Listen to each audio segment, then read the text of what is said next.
சின்ன முருகைய சிங்கார முருகைய சின்ன சின்ன முருகைய சிங்கார முருகைய கொஞ்சி கொஞ்சி தமிழ் பேசும் செந்தில் பட்டி வேலனவ கொஞ்சி கொஞ்சி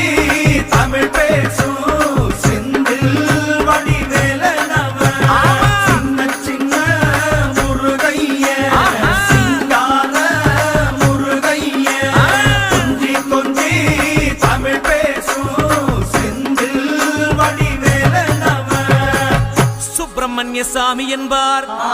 கார்த்திகேயன் என்பார், சுவாமிநாதன் என்பார், முக அமுதன் என்பார், பாலசுப்பிரமணியன் என்பார், கருணாகரன் என்பார், கதிர்காம கந்தன் என்பார்,